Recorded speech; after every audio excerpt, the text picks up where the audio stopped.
Welcome to my YouTube channel Madni Talimat. Please subscribe and press the bell icon for more videos. بسم اللہ الرحمن الرحیم۔ السلام علیکم ورحمۃ اللہ۔ معزز سامعین کرام، شیطان مردود کے انسان کو نقصان پہنچانے کے 6 طریقے، جن 6 طریقوں سے شیطان مردود انسان کو نقصان پہنچاتا ہے، اس کی دنیا اور آخرت برباد کرنے کی کوشش کرتا ہے، وہ طریقے آپ کو آج بتانے جا رہا ہوں۔ آپ نے یہ بات سمجھنی ہے کہ یہ کون سے طریقے ہیں، کن طریقوں سے شیطان انسان کی دنیا اور آخرت کو برباد کرنے کی کوشش کرتا ہے، اس کو نقصان پہنچاتا ہے۔ آپ نے اس باتوں کو سمجھنا ہے۔ آپ سمجھیں گے تو پھر ہی آپ شیطانی چالوں سے واقف ہوں گے، اور پھر آپ سمجھ جائیں گے کہ یہ چال ہے شیطان کی، میں نے اس سے بچنا ہے۔ اور ان میں کچھ ایسی شیطانی چالیں ہیں جس میں بڑے بڑے پڑھے لکھے باشعور لوگ، سمجھدار لوگ بھی وہ جو ہیں شیطان کی ان چالوں میں آ جاتے ہیں۔ تو اس لیے یہ ویڈیو دیکھنا بہت ضروری ہے اور بات کو سمجھنا چاہیے، تاکہ آپ شیطانی وسوسوں سے، شیطانی چالوں سے، شیطانی یہ جو اس کا طریقہ کار ہے انسان کی دنیا اور آخرت کو برباد کرنے کا، اس کو سمجھ سکیں، اور پھر اس سے آپ کے لیے بچنا ممکن ہو۔ آپ بچیں گے تو دنیا اور آخرت دونوں کے نقصان سے آپ بچ سکیں گے۔ تو وہ چالیں کون سی ہیں، کون سے طریقے ہیں؟ سب سے پہلا طریقہ شیطان جو انسان کا نقصان کرتا ہے، نقصان پہنچانے کی کوشش کرتا ہے، وہ ہے شیطان انسان کو شرک اور کفر میں مبتلا کرنے کی کوشش کرتا ہے۔ کیونکہ شرک اور کفر یہ ایک ایسا گناہ ہے جس سے مغفرت کے سارے دروازے بند ہو جاتے ہیں، اور اس چیز کو اللہ تعالیٰ نے قرآن کریم میں بالکل واضح کر کے بیان فرمایا ہے۔ قرآن کریم میں فرمایا ان اللہ لا یغفر ان یشرک بہ ویغفر ما دون ذلک لمن یشاء۔ ارشاد فرمایا کہ کفر اور شرک کے علاوہ جتنے بھی گناہ ہیں اللہ تعالیٰ اس کو معاف کر سکتا ہے، لیکن اگر کسی نے کفر اور شرک کیا ہو تو اس کی معافی نہیں ہے۔ یعنی باقی جتنے گناہ ہیں وہ اللہ تعالیٰ چاہے تو اپنے فضل و کرم سے معاف فرما دے، لیکن کفر اور شرک ایسا گناہ ہے کہ جس کی معافی نہیں ہے۔ ان اللہ لا یغفر ان یشرک بہ ویغفر ما دون ذلک لمن یشاء۔ یہ واضح طور پر اللہ تعالیٰ نے قرآن کریم میں بیان فرما دیا کہ کفر اور شرک ایسا گناہ ہے جس سے مغفرت کے سارے دروازے جو ہیں بند ہو جاتے ہیں۔ اس لیے ہمیں کفر اور شرک سے بچنا ہے، اور وہ چیزیں جو کھلم کھلا شرک ہیں، جو واضح طور پر شرک ہیں، ان سے تو بچنا ہی ہے، لیکن وہ چیزیں جس میں کفر کا، شرک کا شبہ بھی ہے، ہم نے اس سے بھی بچنے کی کوشش کرنی ہے۔ مثال کے طور پر آپ کے سامنے 100 لڈو پڑے ہوں اور اس میں ایک لڈو جو ہے اس میں زہر ہو، کوئی آپ سے کہے کہ آپ یہ لڈو کھا لیں، تو کوئی سمجھدار باشعور انسان اسے نہیں کھائے گا، کیونکہ وہ سوچے گا اگر جو میں لڈو کھاؤں ہو سکتا ہے وہی لڈو وہ زہر والا ہو اور اس سے میری جان چلی جائے، مجھے نقصان پہنچے۔ اسی طرح آپ نے کفر اور شرک جس میں شبہ بھی ہو اس سے بھی بچنا ہے، ان چیزوں سے بھی بچنا ہے۔ مزار پر جا کر تعظیمی سجدہ کرنا حرام ہے، اور عبادت کی نیت سے کرنا یہ شرک ہے، کیونکہ سجدہ صرف اللہ تعالیٰ کی ذات کو ہے، اللہ کے علاوہ کسی کو سجدہ کرنا جائز نہیں ہے۔ نبی کریم علیہ السلام کی بارگاہ میں ایک اونٹ آ کر اس نے سجدہ کیا، وہ چلا گیا تو نبی کریم علیہ السلام کے صحابہ کرام رضوان اللہ تعالی علیہم اجمعین نے عرض کیا رسول اللہ، وہ جانور تھا، اس نے آپ کو سجدہ کیا، ہم تو انسان ہیں، اشرف المخلوقات ہیں، ہمارا زیادہ حق بنتا ہے کہ ہم آپ کو سجدہ کریں۔ تو حضور علیہ السلام نے فرمایا کہ سجدہ صرف اللہ کی ذات کو ہے، اللہ کے علاوہ کسی کو سجدہ کرنا جائز نہیں ہے۔ اگر اللہ کے علاوہ کسی کو سجدہ کرنا جائز ہوتا تو میں خواتین کو، عورتوں کو حکم دیتا کہ وہ اپنے خاوند کو سجدہ کریں، لیکن اللہ کے علاوہ کسی کو سجدہ کرنا جائز نہیں ہے۔ تو پہلی جو شیطان کی چال ہے، وہ کوشش کرتا ہے کہ بندے کو، انسان کو، وہ شرک یا کفر میں وہ مبتلا کرے اور اس کی دنیا اور آخرت کو برباد کر دے۔ اب اگر اللہ کا فضل ہو بندے پر، اللہ تعالیٰ کا خاص کرم ہو اور وہ کفر اور شرک سے بچ جائے، تو پھر شیطان کی دوسری چال ہوتی ہے، وہ انسان کو جو ہے بدعات میں مبتلا کرتا ہے۔ اور بدعات ایسی چیز ہے، حضرت سفیان ثوری فرماتے ہیں کہ شیطان یہ چیز اتنی پسند نہیں کرتا کہ انسان بڑے بڑے گناہوں میں مبتلا ہو جائے، بلکہ شیطان کو یہ زیادہ پسند ہے کہ انسان بدعات میں مبتلا ہو جائے۔ اس کی وجہ یہ ہے کہ بہت سارے لوگ ایسے ہیں کہ وہ بدعات گناہ سمجھ کر نہیں بلکہ ثواب سمجھ کر کرتے ہیں۔ وہ سمجھتے ہیں کہ ہم بڑا کوئی نیک کام کر رہے ہیں، دینی کام کر رہے ہیں، اور وہ ہوتا بدعت ہے، وہ قرآن و حدیث سے ٹکرا رہا ہوتا ہے، وہ رب رسول کے فرامین کے خلاف ہوتا ہے۔ تو اس لیے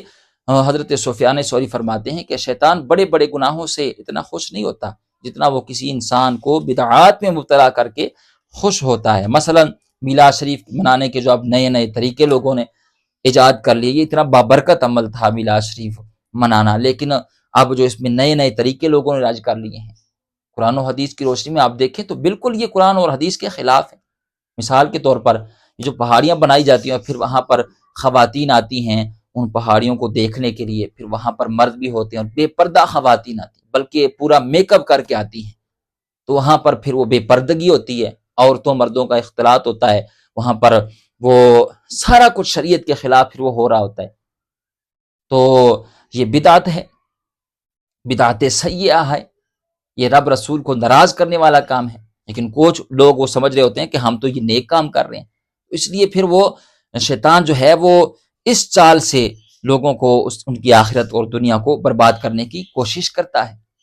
وہ بدعات میں۔ اور یاد رکھیں بدعتی انسان جو ہے وہ کئی مرتبہ بدعت کرتا رہتا ہے اور اپنے آپ کو گناہ گار ہی نہیں سمجھتا، اور پھر وہ توبہ بھی نہیں کرتا کیونکہ اپنے آپ کو گناہ گار ہی نہیں سمجھتا۔ تو اس لیے یہ اس چال سے بھی آپ نے، شیطانی اس چال سے بھی بچنا ہے، اس داؤ سے بھی آپ نے بچنا ہے۔ اب اگر کوئی بندہ شرک سے بھی بچ جائے اور وہ پھر بدعات سے بھی بچ جائے تو پھر انسان کو جو ہے وہ شیطان تیسری چال، تیسرا اس کا طریقہ یہ ہوتا ہے کہ وہ انسان کو بڑے بڑے گناہوں میں مبتلا کر دیتا ہے۔ مثلا وہ بندے کو جھوٹ بولنے میں مبتلا کر دیتا ہے، وہ غیبت، حسد، کینہ، بغض، لڑائی جھگڑا، اس طرح کے جو بڑے بڑے گناہ ہیں، تکبر، انا پرستی، ان چیزوں میں انسان کو وہ الجھا دیتا ہے، ان چیزوں میں مبتلا کر دیتا ہے، بڑے بڑے گناہوں میں۔ اب اگر کوئی بندہ شرک سے بھی بچ جائے، بدعات سے بھی بچ جائے، بڑے بڑے گناہوں سے بھی اللہ کے فضل سے بچ جائے، تو پھر وہ کیا کرتا ہے، اس کی اگلی چال ہوتی ہے وہ کوشش کرتا ہے انسان کو چھوٹے چھوٹے گناہوں میں مبتلا کر دے، جن کو گناہ صغیرہ کہا جاتا ہے۔ وہی چال چلتا ہے کہ یہ تو گناہ صغیرہ ہیں، یہ تو توبہ کے بغیر بھی معاف ہو جاتے ہیں، تو کوئی بات نہیں، اس سے کیا ہوگا، اس سے کچھ بھی نہیں ہوگا۔ حالانکہ حدیث پاک میں ہے، حضور علیہ الصلوۃ والسلام فرمایا تم لوگ حقیر سمجھے جانے والے گناہوں سے بچتے رہو۔ ان کی مثال ایسی ہے جیسے کچھ لوگ کسی جنگل میں پڑاؤ ڈالیں اور ہر آدمی ایک ایک لکڑی وہ لائے، ان کو آگ لگائے، یعنی بہت سارے لوگ ایک جنگل میں پڑاؤ کرتے ہیں اور وہاں پھر سب لوگ اکٹھے جا کر، الگ الگ جا کر یا اکٹھے ہی جا کر ایک ایک لکڑی اکٹھی کر کے لاتے ہیں، اور پھر وہ ساری لکڑیاں ایک جگہ پہ اکٹھی کرتے ہیں تو وہ کتنی ساری لکڑیاں بن جائیں گی، پھر جب ان کو آگ لگائیں گے تو وہ کتنی بڑی آگ ہوگی۔ ہاں جی، کی تو انہوں نے ایک ایک لکڑی اکٹھی تھی، لیکن جب جمع کیا ان کو تو کتنی بڑی وہ آگ بن گئی، تو پھر وہ کتنا بڑا نقصان کرے۔ اسی طرح یہ جو گناہ صغیرہ ہوتے ہیں، یہ جب بندہ بار بار تکرار کرتا رہتا ہے، بار بار ان گناہوں کو کرتا رہتا ہے، تو پھر بڑے گناہ ہو جاتے ہیں، ٹھیک ہے،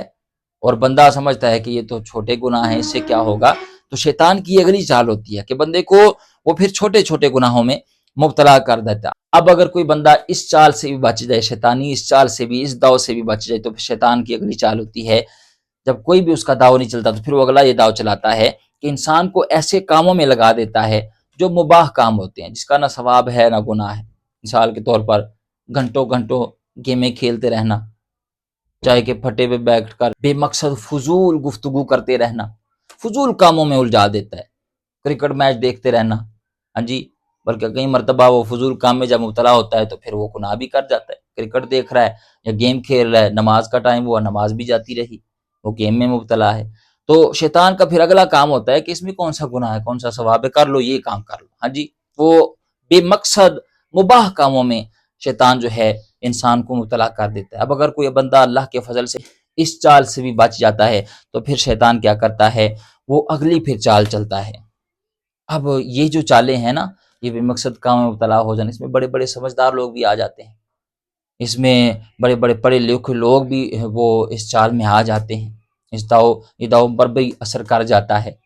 اسی طرح پھر جب بندہ اس جو چال سے بھی بچ جائے، بے مقصد کاموں سے، مباح کاموں سے، تو اگلی چال شیطان یہ چلتا ہے کہ چھوٹی نیکی کا بندے کو عادی بنا دیتا ہے اور بڑی نیکیوں سے بندہ اجتناب کرنے کی کوشش کرتا ہے، وہ شیطانی چالوں میں آ جاتا ہے۔ کئی مرتبہ وہ فرائض کو اتنے خشوع اور خضوع کے ساتھ ادا نہیں کرتا جتنی خشوع اور خضوع کے ساتھ نوافل کو ادا کرتا ہے، تو وہ چھوٹی نیکیوں کو زیادہ فوقیت دیتا ہے اور بڑی نیکیاں جو ہیں ان سے کئی مرتبہ پھر باز رہتا ہے۔ تو یہ شیطانی چال ہوتی ہے۔ تو یہ 6 طریقے ہیں جن کے ذریعے سے شیطان انسان کو گناہوں میں مبتلا کرتا ہے۔ اللہ تعالی ہمیں ان چالوں کو سمجھنے کی اور ان سے بچنے کی توفیق عطا فرمائے۔